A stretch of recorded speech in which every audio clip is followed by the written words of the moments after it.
Across the vast, sun-drenched plains of Australia, an unseen war unfolds. A relentless, winged army descends, not in a sudden, catastrophic strike, but in a gradual, overwhelming tide. Every year, millions upon millions of wild birds converge on the nation's agricultural heartlands. A beautiful spectacle to the casual observer, perhaps. But for those who toil on the land, it is a harbinger of ruin. Fields meant for harvest vanish. Futures, uncertain. What draws them here, to these carefully cultivated sanctuaries? And why, in such staggering numbers, do they choose destruction? The numbers speak a sobering truth. An estimated 53.3 million wild birds, a figure almost unimaginable, contribute to this yearly devastation. They are not merely feeding, they are consuming, trampling, and rendering vast sections of harvests utterly unusable. This isn't just about lost produce. It's about livelihoods. It's about national food security. The scale of the problem is monumental, an economic drain that stretches across the continent. Farmers face an adversary that knows no season, acknowledges no fence, and respects no boundary. What can be done against such overwhelming odds? Who are these winged agents of agricultural chaos? From the raucous little corellas and sulfur-crested cockatoos to the widespread galahs, many native Australian species contribute to the problem. Beautiful, intelligent, and fiercely adaptable, they are an iconic part of the Australian landscape. But when their natural habitats meet human ambition, an undeniable conflict arises. These are not migratory invaders from distant lands, these are Australia's own. And they have found a new, irresistible source of sustenance, shifting ancient patterns for modern convenience. Why do these birds gather in such unprecedented numbers? The answer lies in the very nature of modern agriculture. Vast, sprawling fields of monoculture crops, wheat, corn, sunflowers, represent an all-you-can-eat buffet. A concentrated, predictable food source unlike anything found in their natural, often sparse, bushland environments.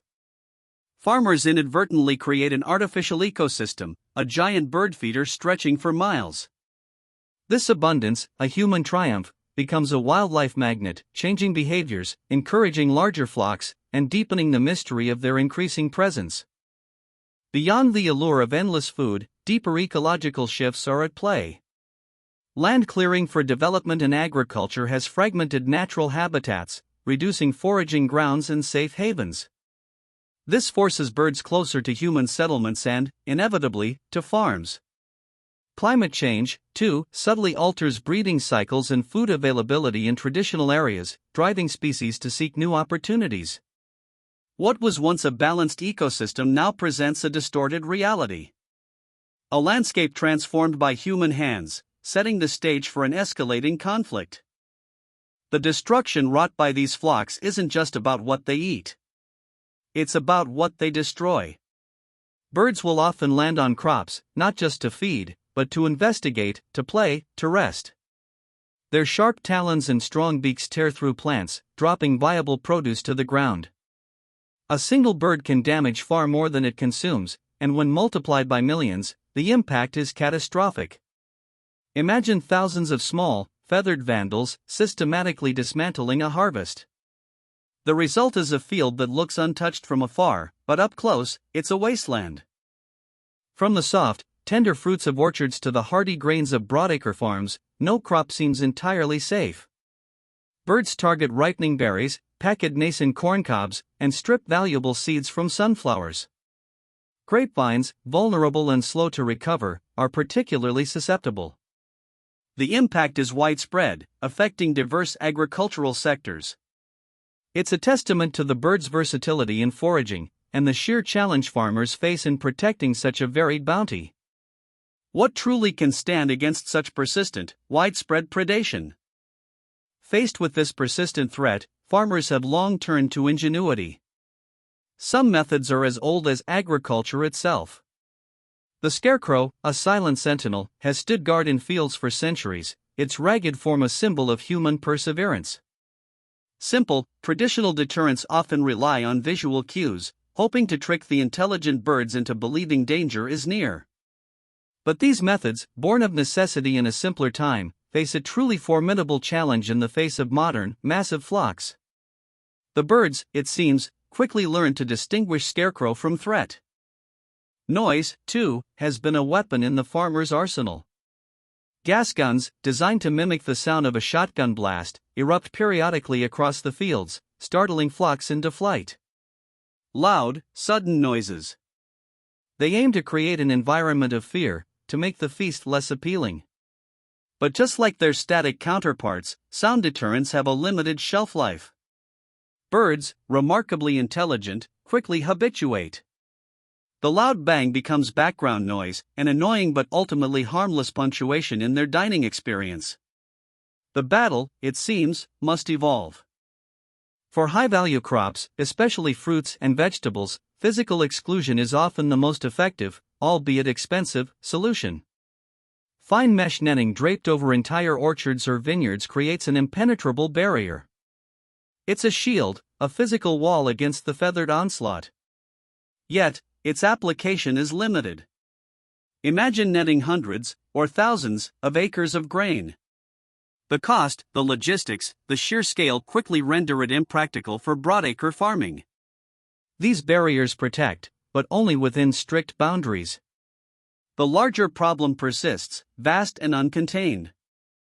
In the modern age, technology offers new hope. Drones, once tools of reconnaissance, are now becoming active participants in bird deterrence.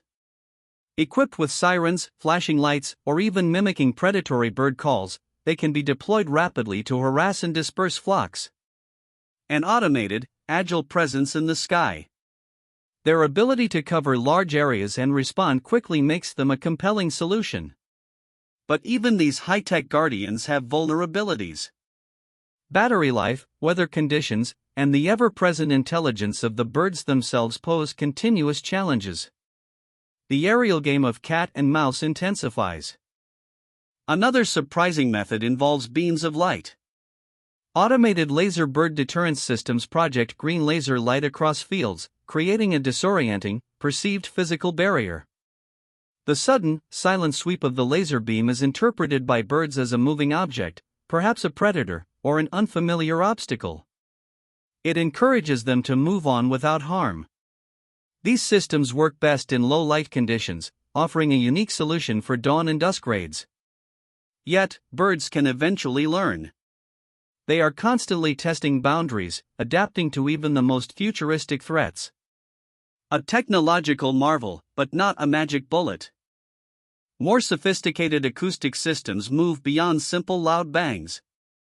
They employ a range of distress calls from various bird species, or even the cries of predators, carefully timed and modulated to create a truly threatening environment. The goal is not just to startle, but to communicate danger. To tell the birds, in their own language, that this is not a safe place. These systems attempt to tap into the bird's inherent fear responses. But even evolution can be circumvented. Intelligent species, especially those with long lifespans, are masters of discerning real threats from mere echoes. The most formidable challenge isn't the birds' numbers, but their intelligence and adaptability. They learn. They observe. They communicate. A drone that always follows the same pattern, a gas gun that fires at predictable intervals, a laser that sweeps the same path, these become part of the landscape. They quickly lose their deterrent effect. The birds are constantly testing the limits of human ingenuity, forcing farmers into an endless arms race of escalating complexity. This is why solving the problem is far harder than it looks. It's a battle against evolving intelligence. Adding another layer of complexity, many of these crop-damaging species are native and protected under Australian law. Direct harm is often illegal, leaving farmers with limited options. It's a delicate balance, protecting agriculture while respecting wildlife conservation. This means that solutions must be non-lethal, humane, and sustainable. Farmers are often caught between protecting their crops and protecting wildlife, notes one expert. It's a moral and ethical dilemma with no easy answers. This fundamental conflict shapes every decision, every method, every desperate attempt to find peace on the farm. Beyond effectiveness and ethics, the economic reality looms large. Installing comprehensive netting, purchasing sophisticated drones, or deploying advanced laser systems can cost hundreds of thousands, even millions, of dollars. For many farmers, the investment needed to protect their crops can sometimes outweigh the potential value of the harvest itself. It's a brutal cost-benefit analysis. A perpetual gamble where the house, in this case, often feels like the birds. How much can one spend to save what might already be lost? A question haunting every farmer. Australia's sheer geographical scale compounds the problem. Farms often span hundreds, even thousands, of acres. Protecting such vast expanses with any single method becomes a logistical nightmare and a financial impossibility. A small orchard might be fully netted, but a wheat field stretching to the horizon? The landscape itself, so vital to Australia's agricultural success, also serves as an insurmountable barrier to comprehensive protection. It's a challenge unique to a continent defined by its vastness, where the horizon offers no easy answers. Given the complexity, the future lies not in a single magic bullet solution, but in integrated pest management. This holistic approach combines multiple strategies: strategic planting, habitat manipulation, diverse deterrence, and constant monitoring. It's about creating an uncomfortable environment for birds, rather than simply trying to exclude them. Farmers might rotate crops, plant sacrificial plots to divert attention, or even modify harvesting times. It's a continuous, dynamic process of adaptation, trying to outthink and outmaneuver an ever-evolving adversary. Ultimately, the ongoing struggle between Australian farmers and wild birds highlights a fundamental tension: the push for agricultural productivity versus the needs of native wildlife. As human populations grow and demand for food increases, this conflict is only set to intensify. The question isn't just about protecting crops, but about fostering a sustainable coexistence. Can we find a way for both humans and millions of birds to thrive on this ancient land? The answer remains elusive, a whispered challenge carried on the Australian wind.